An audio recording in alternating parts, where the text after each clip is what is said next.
Hi, I'm Jameson, and this is BioLogik Labs. Today, we're going to be learning about micropipettes and what they're used for. These are micropipettes, micro meaning 1/1000th of a milliliter. And they come in all different sizes and volumes and ranges. And you want to get the right tool for the right job.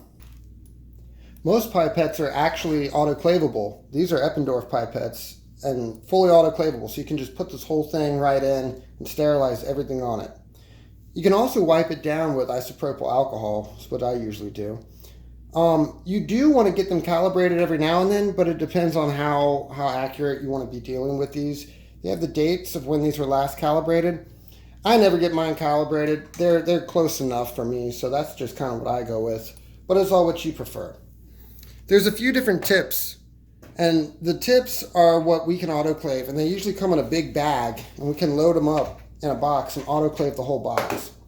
If you don't know how to use the autoclave, check out the autoclave video.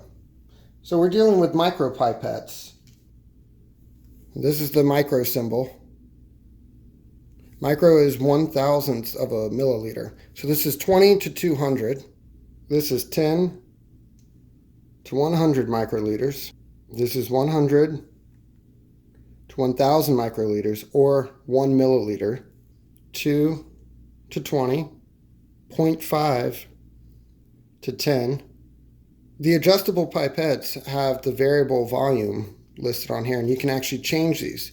There are a few different ways that these come to be able to change. Right here has a little wheel that you can turn, and then you can dial in the volume, and your decimal place value is down here, and that's where your tolerance is going to be. So this is 20 to 200. This would be 100.0 microliters.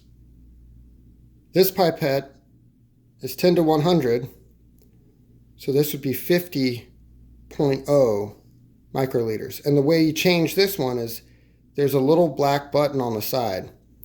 You push that in, and then you can turn the knob. No, dial it. You do not want to go outside the range of the tolerance of what's listed, and you can damage the pipettes permanently.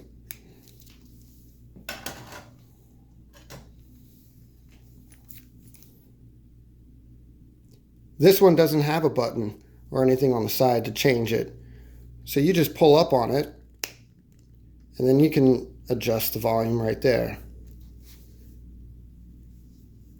And you just push back down, it clicks into place.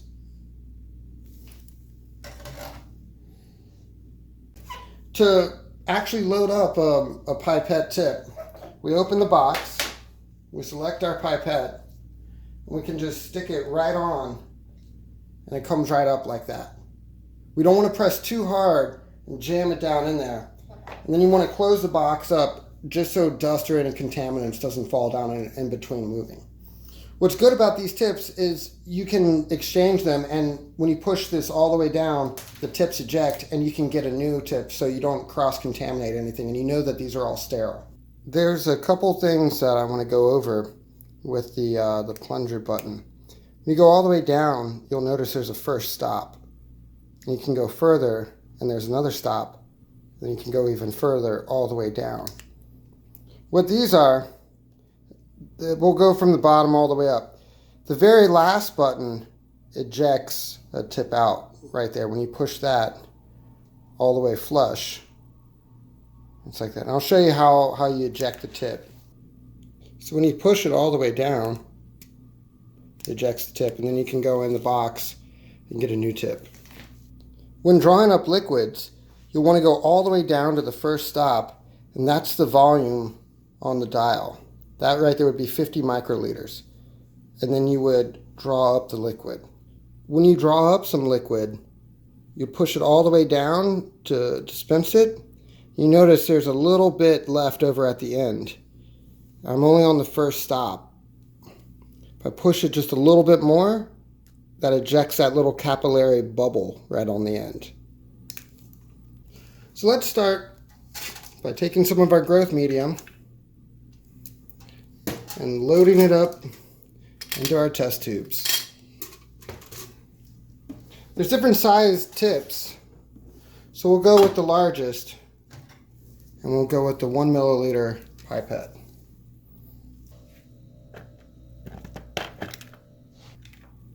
So we can load up our tip. Before drawing up any liquid, we want to depress all the way to the first stop.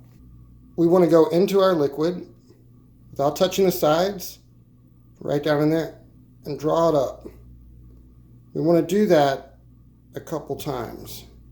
At least once, you want to wet the inside of the tip. You want to make sure the full volume comes all the way up before pulling it out, or you'll get air bubbles in there.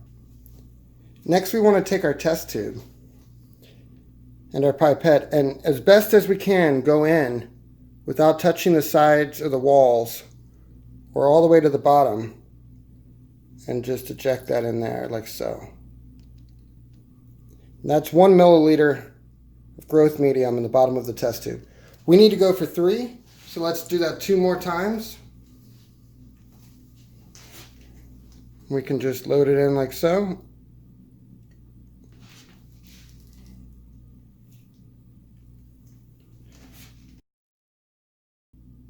And you don't even really need to go all the way to the bottom. You can just go right in and load it up like so. And there's 3 milliliters of growth medium ready to grow up some cultures. If you're pipetting from a test tube, same rules.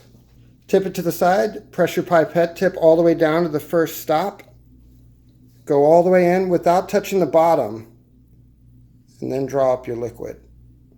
You actually want to mix it a couple times when taking a sample to stir up anything, separate densities out, get cell cultures that have clustered to the bottom distributed up into the mix.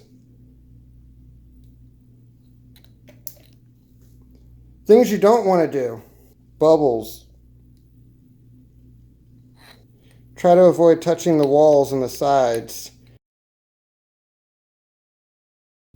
Going all the way to the bottom, you're trying to pipette or trying to suck up liquids. It won't work. Thank you for watching this video. If you like this video, subscribe to us on YouTube under biologiklabs.com. You'll learn all about all different bioprocesses and techniques.